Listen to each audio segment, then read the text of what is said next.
let's remind investors how this works. You've got a bunch of assets. You've ranked from 1 to 10 in terms of quality. Which one do you sell first? Oh, that would be the biggest question. And I think it comes down to, quite frankly, the appetite of the people who want to participate.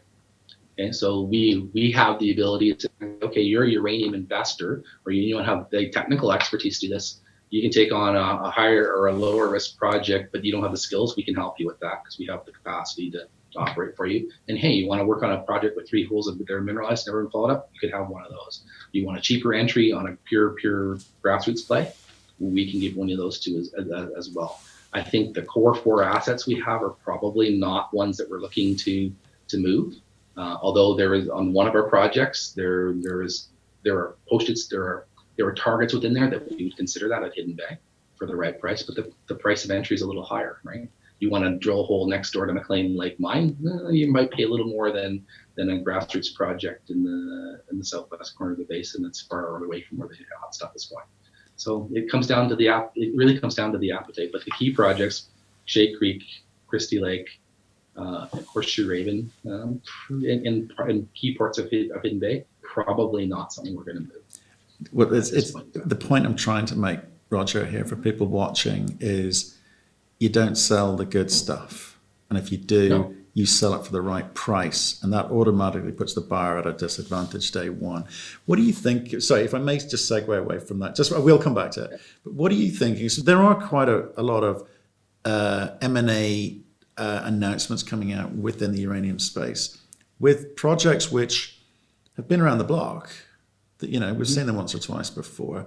What's your view? Do you think it's possible for companies like that, junior uranium companies, to build a business off the back of these sort of small, relatively low grade projects? I'm more worried not so much about the grade, about the dollars you can make on the project itself. So yeah, I do think it's very difficult. ISR projects that are in the right directions obviously do well. We see, 55% of the world's uranium coming out of the ground that way, and a lot of it's low cost, but there are other ones that are very high cost. So projects that have been around and been through 2 or 3 cycles, those ones are hard wins. The cost of being able to bring in something that's small, you run across the same permitting cost, you run across the same environmental cost, ESG cost. The hurdle becomes really difficult, and they tend to be in the higher cost half. That's why they've sat.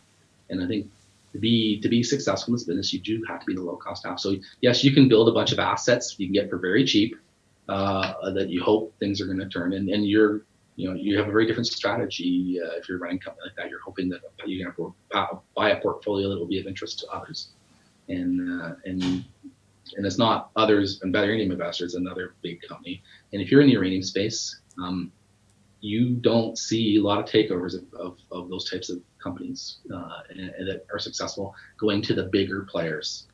They've had an eyeball on those for many years, and they have a large portfolio or database of, hey, do I like Project A in jurisdiction B that's been around since 1970? They're less likely to move on that. They're very risk adverse as well. So they need to see that it's going to be a low cost half. So that's why we focus the Athabasca Basin. It's a place where you can. There are other jurisdictions where you can do that as well, but then they happen to be good investment jurisdictions as well. But yes, you're going to put together 10 million pound assets and hope that you can put something together. That's going to be a difficult task. Yeah, it's interesting. I don't know about you as a CEO and with your track record, when you sort of see these management teams putting these projects together, what are your initial thoughts? What are your concerns? Were you just sitting there smiling? As a CEO, I get concerned about investors and funds being able to discriminate between both of those kind of plays and which ones are the quality, because when we saw the last run up, the space was so dead for so long, nobody knew what was good or bad, and there was a lot of money poured into the space, and it disillusioned investors. So I think what I worry about, well, it's been a decade and a half now since we were in the last run. People have turned over, and you can see that same thing competing for space, and for some. I remember when there was 500 uranium juniors in Iran, and you could make a great discovery, and trying to get seen was very difficult because there was just a lot of noise.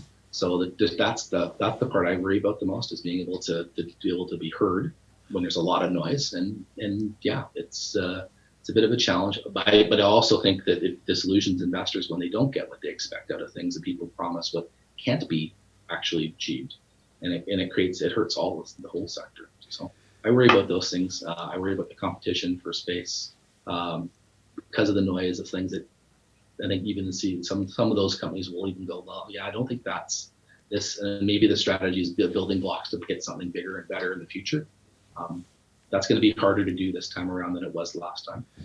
Yeah, I hear you. There's two sides to that. Obviously, as CEO, yeah, there's a lot of white noise out there, and it's hard to get heard when everyone's saying the same thing, based on completely different fundamentals.